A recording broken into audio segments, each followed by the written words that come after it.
পক্ষ থেকে সালাম দেন, তাদেরকে আশ্বস্ত করুন বাংলাদেশ জাতীয়তাবাদী দল বিএনপি, দেশনেত্রী বেগম খালেদা জিয়া এবং জনাব তারেক রহমান বাংলাদেশের সাধারণ জনগণের প্রতি কৃতজ্ঞ। কারণ চরম দুঃসময় অসময়ে বাংলাদেশের মানুষ জিয়া পরিবারের পাশে ছিল। সেই কৃতজ্ঞতা ধন্যবাদ জানানোর জন্য বিএনপি আজকে সারা দেশের প্রত্যন্ত অঞ্চলের সাধারণ মানুষের পাশে গিয়ে এই ইফতার মাহফিলে অংশগ্রহণ করে আপনাদের পাশে গিয়েছে। আপনাদের জন্য জনাব তারেক রহমানের মেসেজ একটাই, তারেক রহমান, আপনারা আমরা বিগত 15-17 বছর যে শাসন ব্যবস্থা দেখেছি তার মূল উদ্দেশ্য ছিল রাজনীতি করলেই কোটিপতি হতে হবে, রাজনীতি করলেই লুটপাট করতে হবে, রাজনৈতিক নেতা মানে জবরদখল করা, জুলুম করা, ক্ষমতা প্রয়োগ করা। এই যে দুর্বৃত্তায়নের রাজনীতি বিগত 15-17 বছর ধারাবাহিক ভাবে, কারণ আপনি আমার কোনো ভোটের অধিকার ছিল না, মত প্রকাশের অধিকার ছিল না, মালিকানার কোন সত্ত্বের আমাদের অধিকার ছিল না। তারা যখন যেটা মনে করছে সেই চেয়ারম্যান, সেই মেম্বার, সেই এমপি, সুতরাং আমি আপনার কোনো অধিকার, কোনো মূল্য এখানে ছিল না।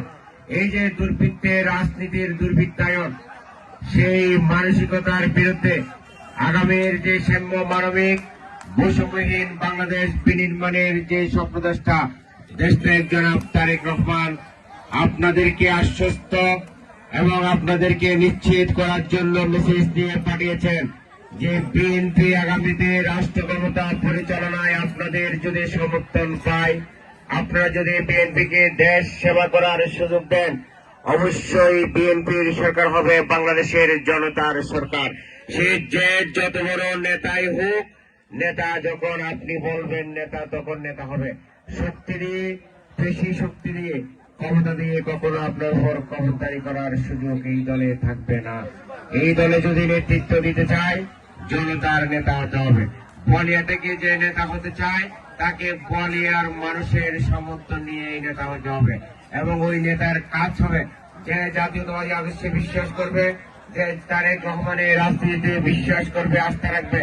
তার নেতৃত্ব যদি সে হতে চায়, তাকে গ্রামের মানুষের সাথে মিশে যেতে হবে, মানুষের সুখে দুঃখে পাশে থাকতে হবে। এটা হচ্ছে আমার নেতার মেসেজ আপনাদের কাছে। এবং আপনারা আমরা যেই অস্বাভাবিক এবং বৈষম্য, অন্যায়, বিচার সমাজের চতুর্পাশে আছে, এটার একটা সংস্কার দরকার, আমূল সংস্কার বাংলাদেশে দরকার।